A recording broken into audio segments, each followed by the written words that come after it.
Bienvenidos a KJCC Poetry Series y CWS Events en inglés para todos en este evento de la Maestría de Escritura Creativa en Español.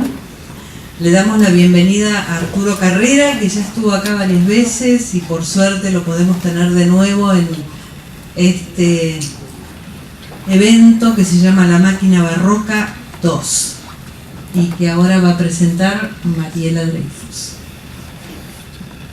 Bueno, en realidad, brevemente darle la bienvenida a Arturo. Yo estaba pensando esta tarde que haberlo tenido en clase y haberlo escuchado hablar de su poesía y de los amigos, que son muy importantes para él, sobre todo en los años de formación, ha sido muy interesante. Y estoy casi tentada a llamarlo Arturito, como lo llama Aira en Cómo me dice monja, pero no solamente en plan, digamos así, irónico, sino porque me parece que es una persona verdaderamente entrañable. Gracias. Y estoy muy contenta de que esté aquí. Ahora, sin más, without further delay, dejo a Valeria Meyer, que lo va a presentar Arturo. Gracias a todos por estar aquí. Hola. Bueno, cuando estaba pensando cómo presentar a Arturo, me acordé de un pasaje de Judith Butler en el que habla de los parentescos y en el que dice que, no se los voy a leer todo porque va a ser aburrido, pero en el que básicamente dice que habría que entender a las familias. A ver, esperen que se me fue el Word. Ahí está, que había que entender, que había que distinguir a la familia nuclear de la idea de parentescos, pensando que el parentesco es como un grupo de personas más grande del que dependemos y que también depende de nosotros y que forma parte de las mayores celebraciones y pérdidas de nuestras vidas, y que teníamos que tratar de imaginarnos más allá de la familia nuclear nuevas maneras como de relacionarnos y de vivir entre las personas. Y la razón por la que ese pasaje de Judith Butler me hizo acordar a la obra de Arturo es porque pienso que es un poeta que trabaja como con una idea de comunidad en varios sentidos. La primera de ellas es como en el sentido del parentesco, que podemos leer como en sus obras en colaboración, que son bastantes, como por ejemplo la obra que tiene junto con Alfredo Prior, que se llama Niños que nacieron peinados, que es un libro de dibujos en tiza de niños en el que Arturo trabaja poemas sobre niños también, o su libro en colaboración con Osvaldo Lamborini, o el que escribió con Emetrio Cerro, que son libros que de alguna manera amplían la idea de la escritura a una idea como más relacional y comunitaria. La segunda razón por la que esa cita de Butler me hizo acordar a Arturo fue porque me parece que Arturo, además de su obra, fue como un maestro, un poeta maestro de muchos poetas más jóvenes.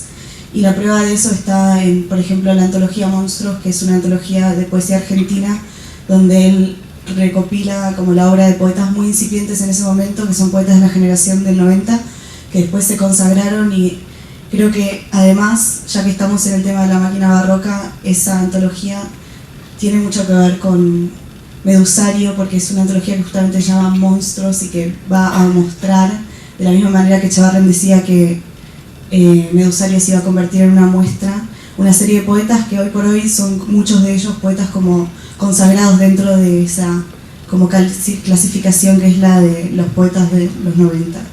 Pero me parecía que la manera en la que esa familia de la que habla Butler, esa familia ampliada o esos parentescos se presentaban más en su obra, es en la manera en la que él, si bien habla de la familia nuclear y en su obra todo el tiempo aparece el padre, la madre, las tías, los hijos, incluso con sus nombres, Ana y Fermín, y ahora en su nueva etapa de abuelo, también su nieta. Son siempre personajes que se están mezclando con personajes de otras realidades. En su último libro él se pregunta, por ejemplo, ¿abuelo fauno?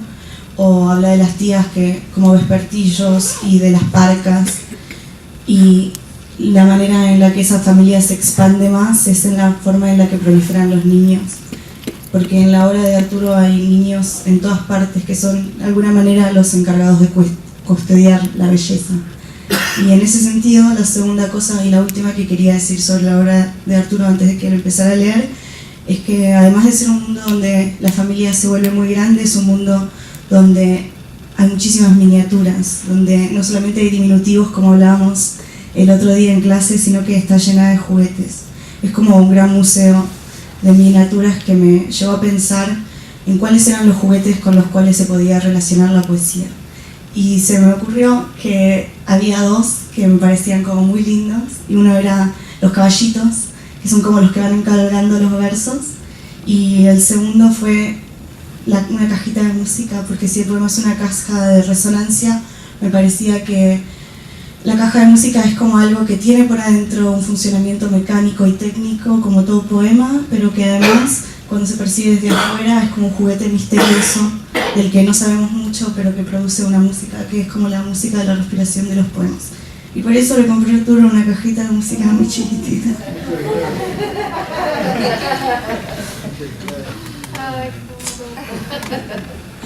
Y ya está.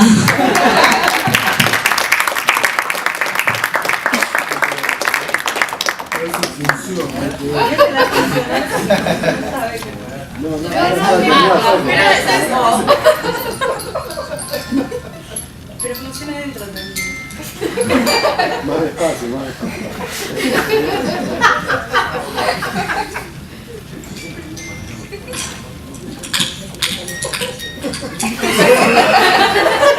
Como toda cajita de música, es un misterio. Muchísimas gracias por venir. Estoy muy feliz de estar en esta ciudad y con tanta gente linda a mi alrededor. Y pasé unos días muy felices y ojalá pueda volver pronto también. Voy a leer un poema y algunos otros satélites de mi último libro, que en realidad es una primicia porque la universidad recibió este libro que va a salir recién en el mes de julio, calculo, julio, agosto, en la editorial Adrián Hidalgo, junto con mi obra reunida, y pertenece a mi libro Vigilámbulo. El poema que les voy a leer se llama Juguetes. ¿Se escucha?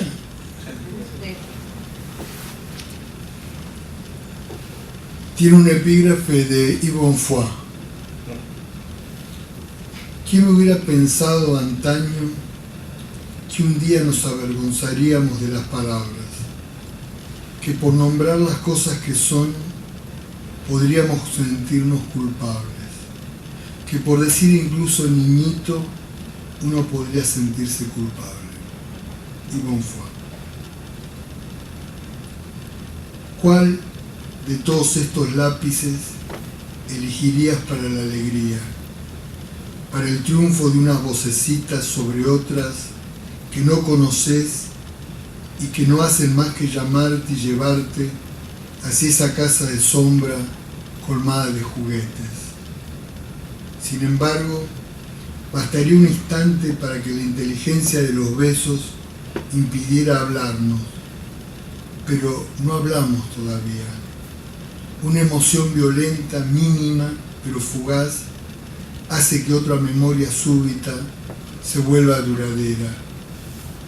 Yo escuchaba tu voz, pero no alcanzaba las palabras que decías, lo que querían decir. No que no te atendiera, sino en otro balbuceo, adentro de otra burbuja que se henchía de otro límite, de otra memoria, de otro instante. ¿Pero cuál? ¿De eso estamos hechos? Había otro ritmo que ínfimo auguraba una repetición que nos desconocía. Y allí estuve, en esa vía, diciendo sin decir, hablando sin hablar. Iba. Con ese balbuceo yo creo, insisto, ser real. Yo creo adelantarme a tu ternura y no sé nada de tu amor que se adelanta al mío. Entre esas casi palabras, si no sílabas, todos los abecedarios fracasan y fracasarían, cabeceando en nosotros cuando te decimos cualquier frase que alude al sueño de este mundo todavía.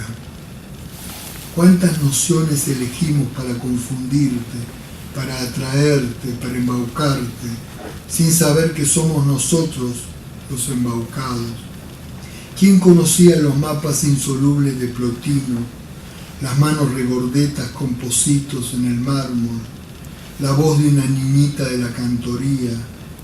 Pero no queríamos nombrarte, niños fajados en los tondos de los inocentes nos llamaban.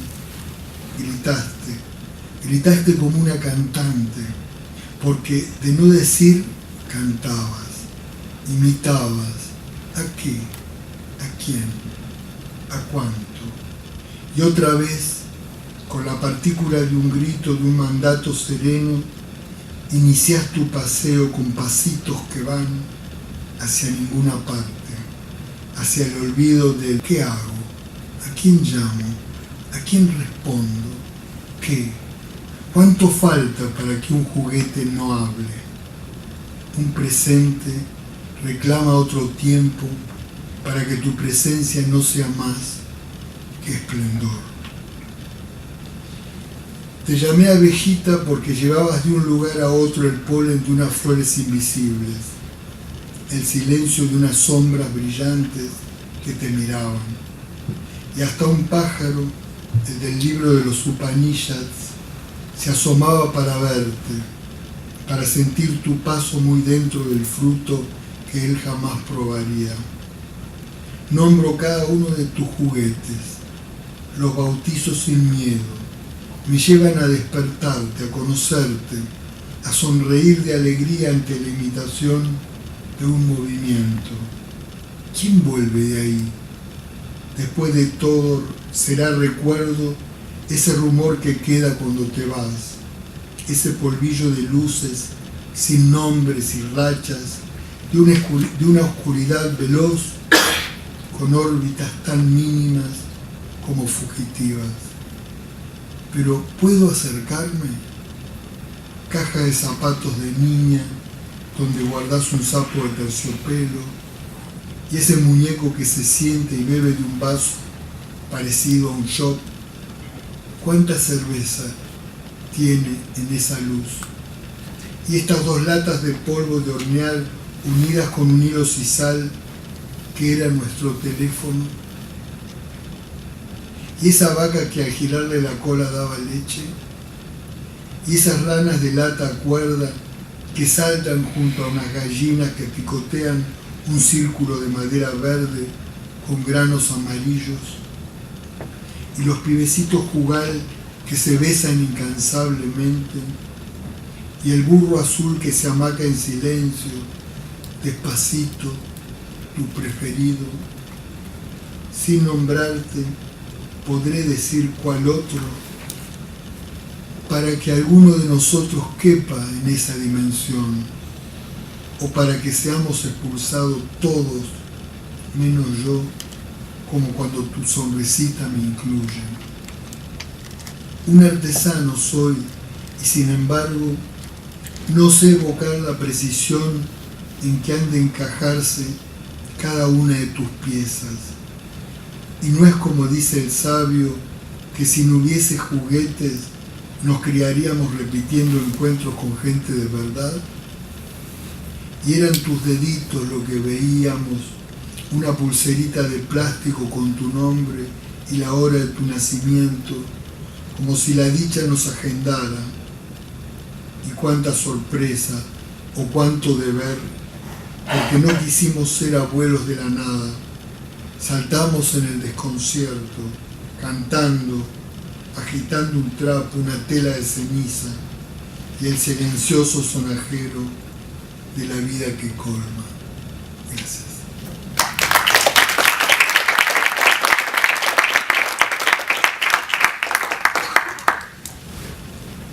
Estas son una serie de poemas más breves, los voy a leer rápidamente.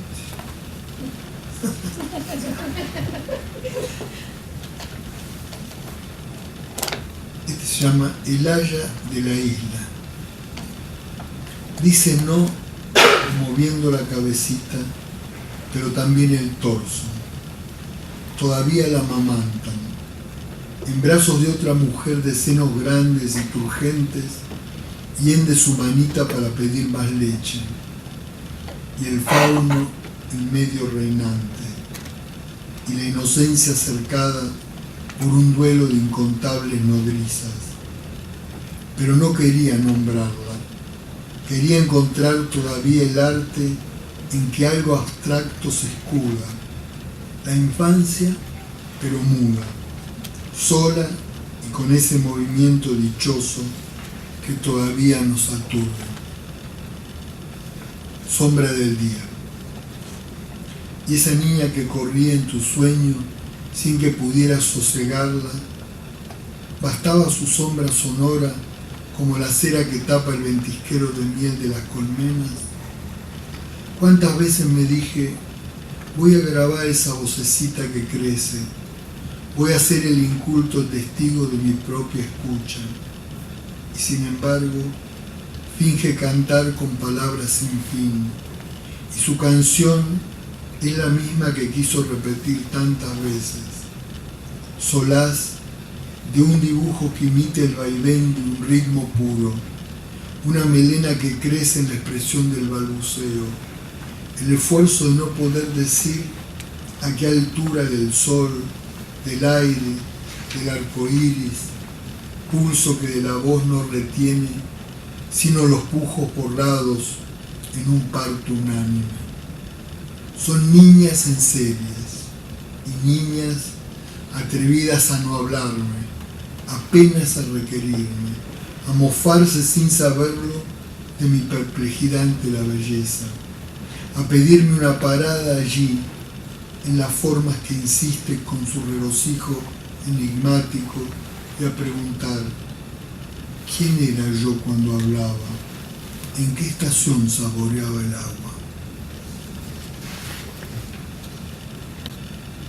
Y el mapa, cuidadosamente borrado y desplegado por ella, es la luz y rotura. Y la presencia se extiende como un óleo sobre el agua gris de la laguna. Avanzamos sobre la incertidumbre de creer que las palabras piensan cuando soñamos. Su cara lisísima, el balbuceo, un helicoide como giros de la semilla del arce que baja y asciende en el habla más que en la vacilación, y la pregunta sobre cosas naturales que intenta convertirse en su política, tan lejos de esa desgarradura que cede y de esa boca que se cierra, porque las cosas tienen un nombre. Si se olvidó su autor, luego los hombres y sus generaciones, y acaso los mismos niños, se los darán otra vez. Y es con ese acierto que avanzamos en la oscuridad, la pena de nombrar, la pena de nombrar, la alegría de visitar todo de nuevo, y abriendo allí el mapa del azar, cuidadosamente se reparte, como en la incredulidad de la sombra, un atisbo de organización, la luz. Ojalá algún día pueda entrever con un grito, aquí está junto al mar, imagen de nuestra inquietud en el tiempo. Su itinerario secreto tiene forma de forma, la más simple de las formas, ligada a la luna y de lo que en ella es predestinación. La voz de la que llega pide explicaciones de su paseo en otro mundo, es decir, hablar. Quiere que le expliquen hablar. Y el brío por el que supusimos llevar hacia el significado sin fondo la unicidad de nuestro propio decir. Hablar, hablar, hablar. Pero el perfume de los alelíes que crecían en la arena, eso vuelve.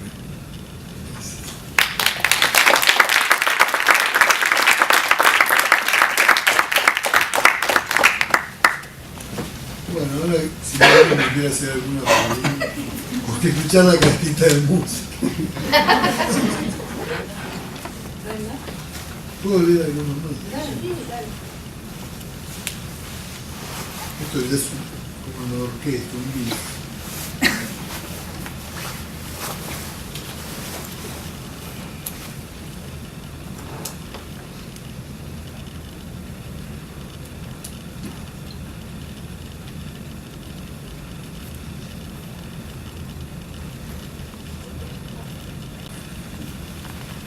Y que se llama Hablan como callan. No hay ideas salvo en las cosas, entre comillas, que la memoria pesca con su caña y luego empaca con cartón y sunchos para las tenebrosas mudanzas que las parcas reclaman. Pero nace una niña y otra vez la partera canta. Sus hijas comadronas no han cortado aún el cordón que las unía al misterio. Soy ese tumulto de mujeres que en el borde del camino preguntan, ¿ya nació? ¿Sonríe apenas ya? Y es cierto que sonríe, no sabemos por qué. ¿Cómo nació peinada? Las caras, insiste la partera, la cabecita en corona, el tiempo mío, ¿qué fueron? Belleza, música, imágenes todavía. Recuerdo otra vez impalpable que no parece nostalgia, y el lejano certero placer y el dolor que la memoria vence, porque en esto consistiría el tiempo, memoria que se extravía en la sangre y vence, cuando él solo puede sostener apenas este ahora, este aquí, nuestra mirada perdida en un aquí sin límites, sin llamado, sin artes ni gramáticas. Destino. Abuelo, fauno, maravillas que pudo elegir son un tintero involcable y desde él, de él, vinieron a visitarlo jóvenes parcas que volvieron posible desollarlo, evocar la precisión de cada sueño, ni sabe desaparecer cuando dice yo. Al abrigo de las hayas de la isla, sentado, fabrico una flauta con madera de lilas.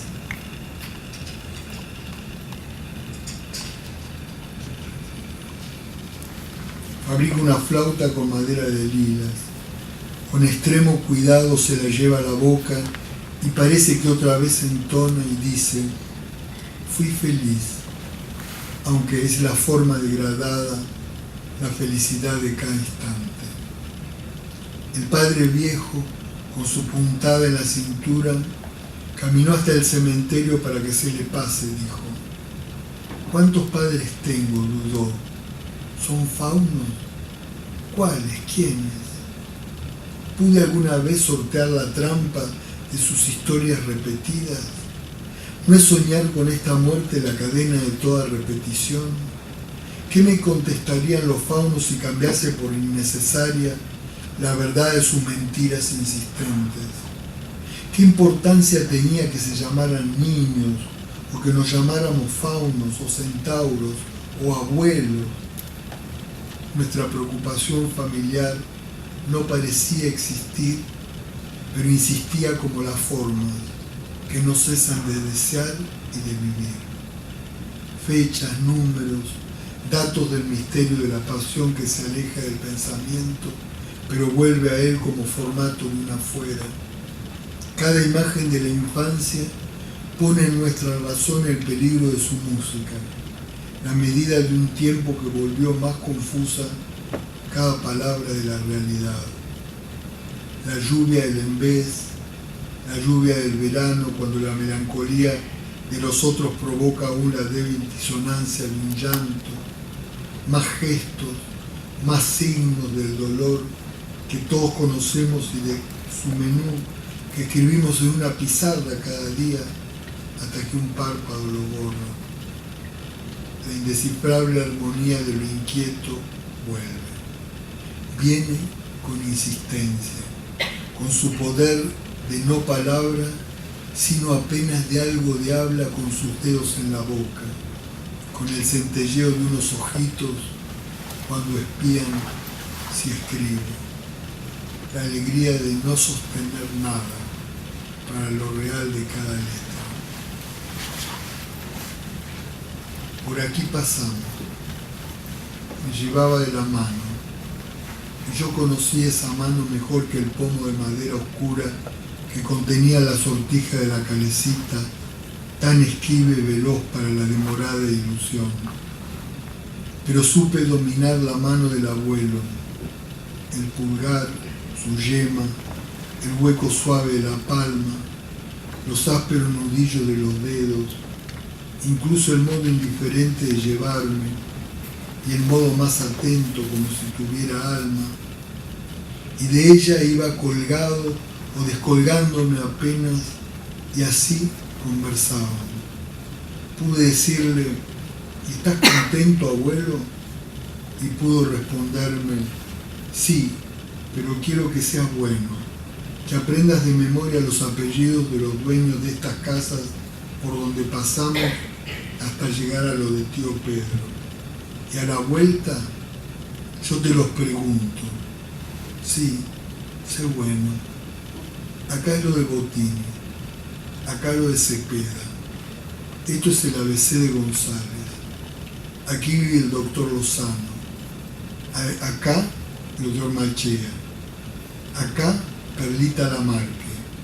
Acá el talabartero Locati. Y aquí el diario El Horno, lo de Cejas, la partera Nilda Bustamante. Así 12 cuadras. Y cualquiera de estos nombres tuvieron tanta fuerza que permanecieron. Eran indicios que hay que descifrar porque remiten a algo distinto de lo visto. No sé.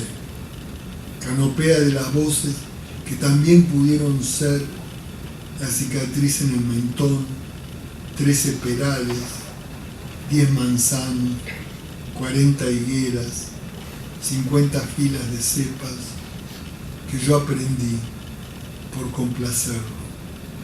¿Acaso mucho más, como aprenden los niños? Gracias.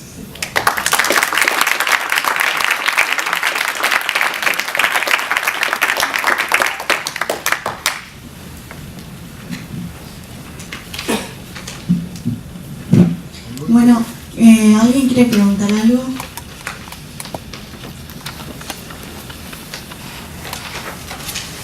Nadie quiere preguntar nada.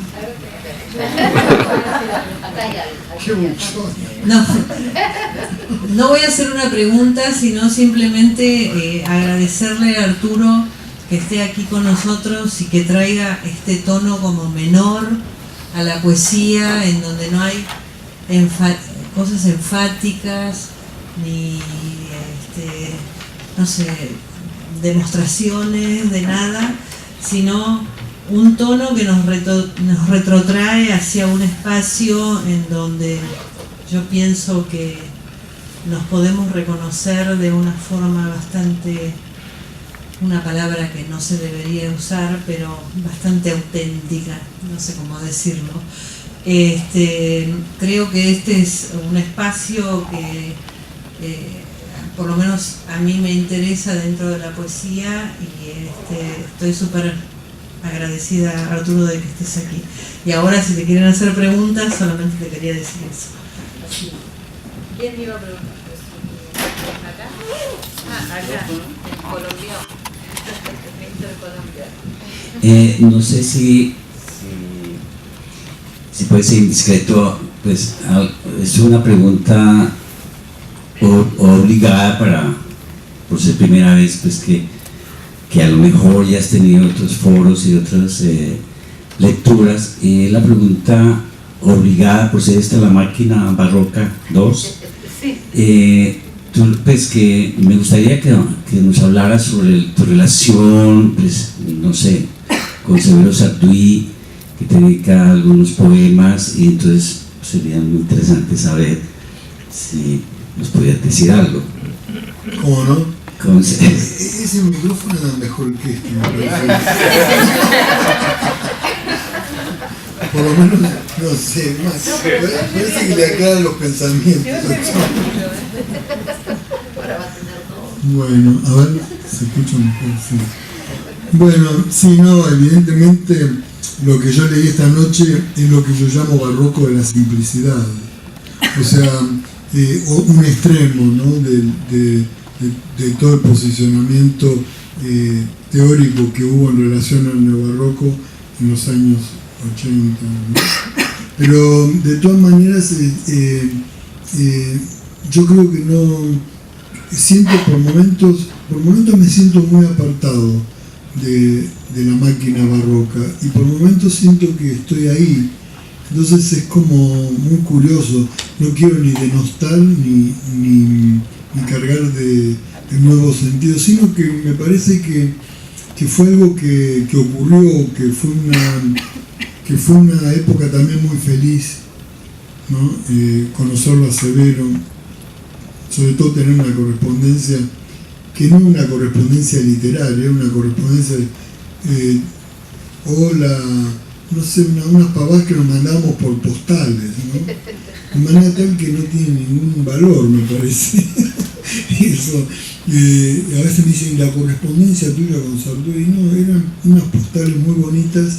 Era un hombre que le gustaba mucho la pintura, entonces cuando tenía un nuevo descubrimiento a veces de un pintor como Rothko o como Morris Louis o algo así, me mandaba una postal y me ponía, no debes dejar de verlo, y así fui armándome mi colección también de pintores que él amó y que a mí me sirvieron mucho para pensar mi obra, ¿no?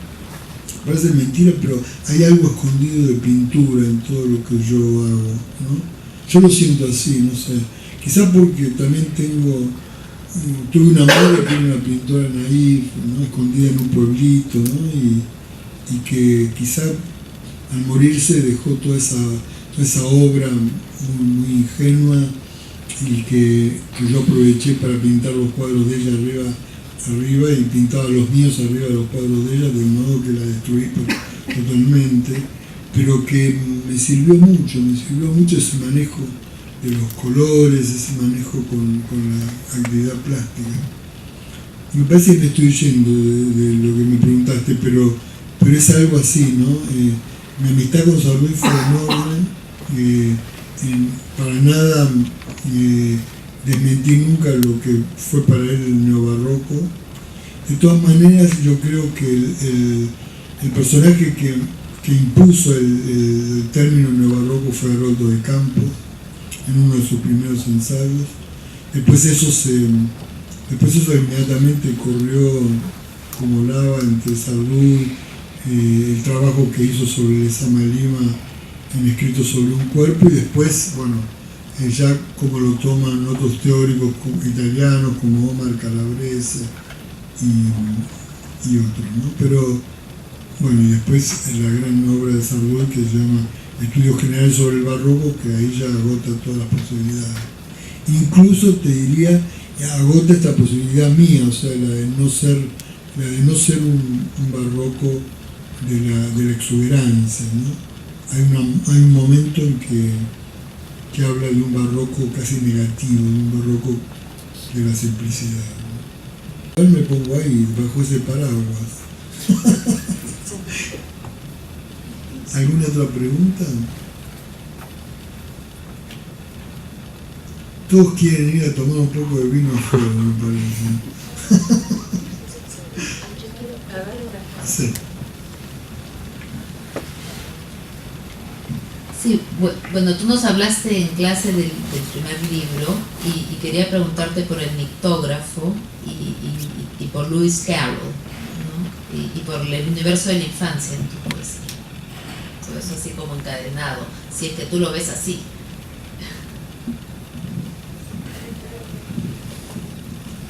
Bueno, convengamos que, bueno, sí, el nictógrafo, digamos, yo considero que es a pesar de que yo escribí unos poemas horrendos un poco antes del nictógrafo.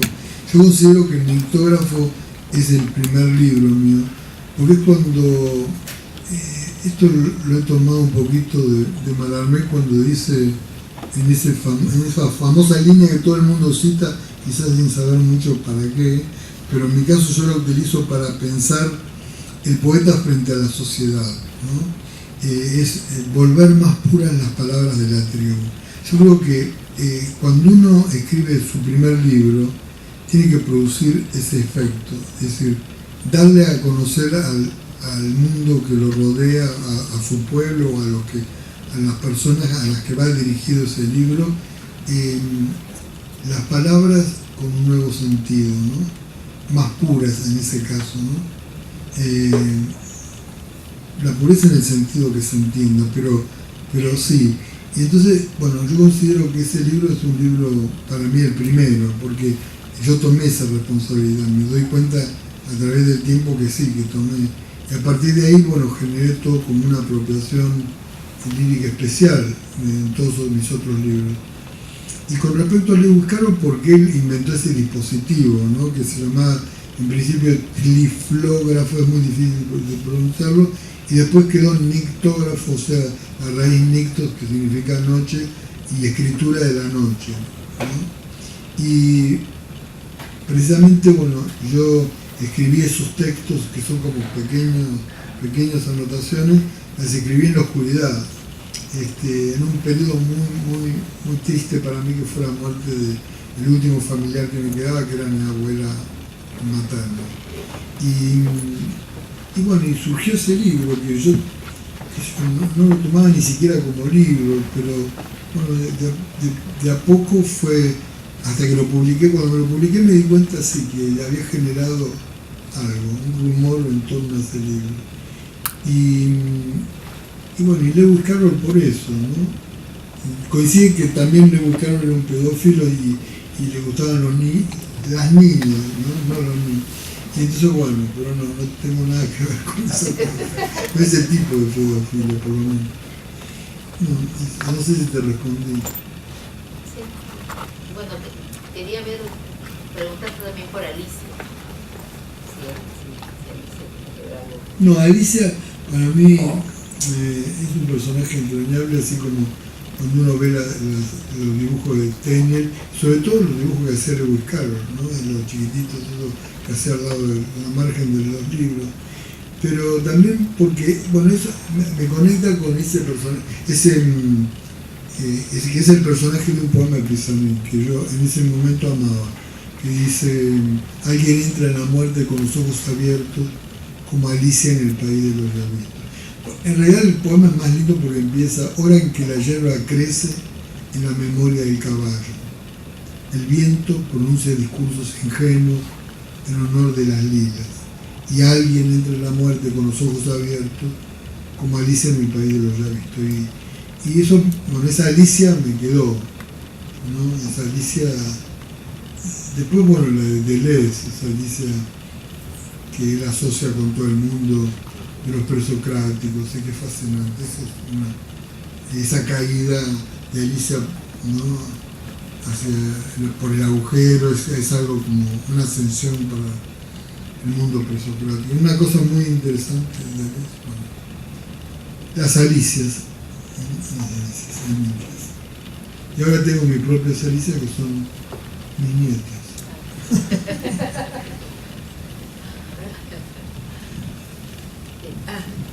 Bueno, muchas gracias por la lectura de los poemas.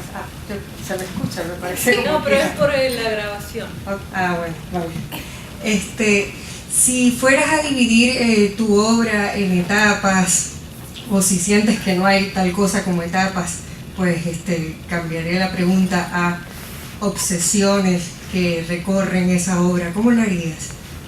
¿Cuáles serían esas obsesiones o etapas en las que dividirías tu obra?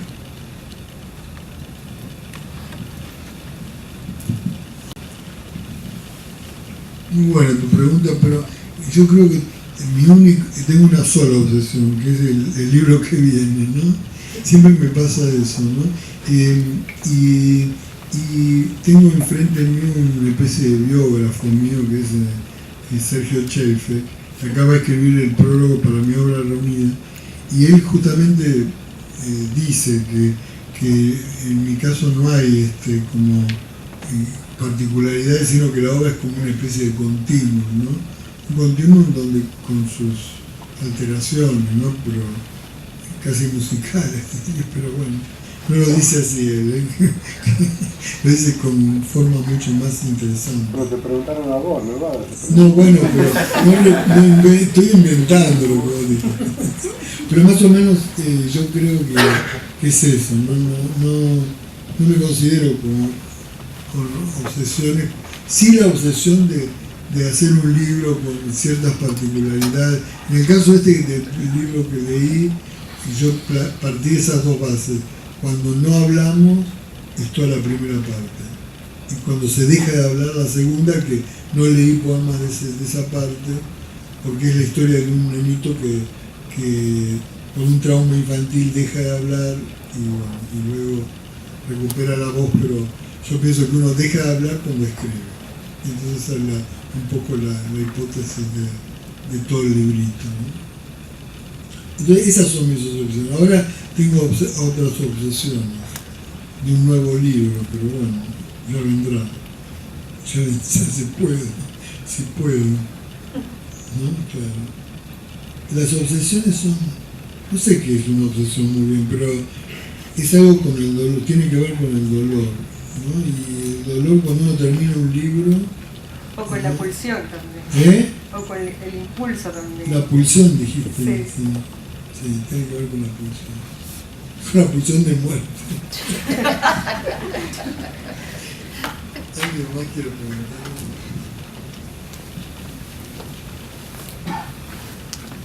Yo le voy a hacer una pregunta, Arturo. Una pregunta vinculada con lo que explicabas antes respecto de las palabras de la tribu, ¿no? Una parte importante de tus libros, o algunos de tus libros, algunos de ellos muy, muy importantes, tienen un movimiento inverso, en el sentido de no solamente el poeta hace más claras las palabras de la tribu, sino que el poeta recibe las palabras de la tribu y las pone en un libro. Me refiero a los casos en los que trabajás con declaraciones testimoniales de vecinos, ¿no? De gente que vive en una calle, en un barrio, que ha sido testigo de algo que ocurrió en el pasado, y que dentro de los poemarios están insertados estos textos como de una manera muy, muy directa, ¿verdad? Con comillas o con marcas muy fuertes en las que gracias a las cuales uno puede presumir que le estás dando espacio a otras voces que querés mantener diferenciadas dentro de los poemas. Entonces, por un lado, uno tiene poemas y obras de una abstracción muy grande, ¿verdad? Que uno pensaría que provienen como de la profundidad más profunda. Y por otro lado, hay poemas que parecen como originados en la calle, ¿no? Para definirlos de alguna manera, ¿no? Poemas sociológicos, de alguna manera, ¿no? Muy coloquiales. Entonces quería preguntarte respecto de este detalle, no quiero decir que sea una tensión ni que sea un conflicto, pero me parece que es como un vaivén, que en tu caso es felizmente productivo, ese vaivén, ¿no? Pero quería preguntarte por qué en ocasiones te servís de estos recursos que son tan marcados, y en otras ocasiones preferís hacerlo de otro modo, ¿no?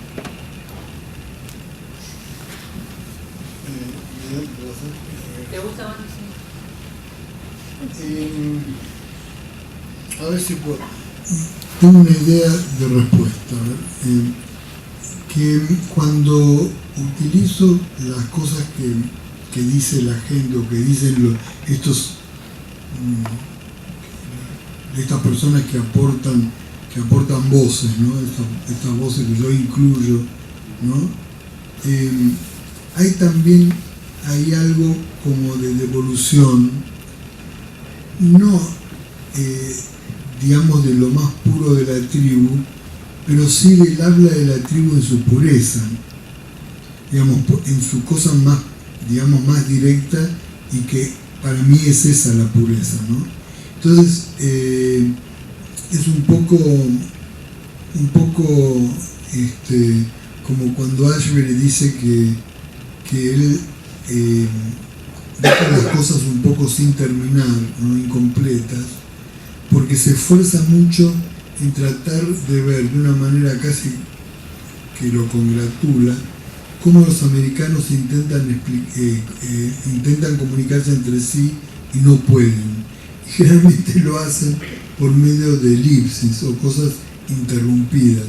Un poco lo que yo hago cuando hago intervenir estos personajes casi teatrales en mis poemas es un poco eso también. Es decir, él habla de mi pueblo, ¿no? Y levemente elíptica, levemente interrumpida por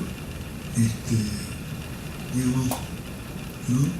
Como, bueno, yo creo que la figura del elipsis en la poesía es algo muy importante para mí, sobre todo para mí, y la utilizo mucho, ¿no? Porque creo que es la única manera de marcar y señalar la capacidad que no tenemos de poder utilizar en su plenitud absoluta el lenguaje. No sé si te respondo. Sí, absolutamente. Bueno. Allá. Ay, ¿ya llegará? ¿Llega? ¿No? Me pareció que hay que...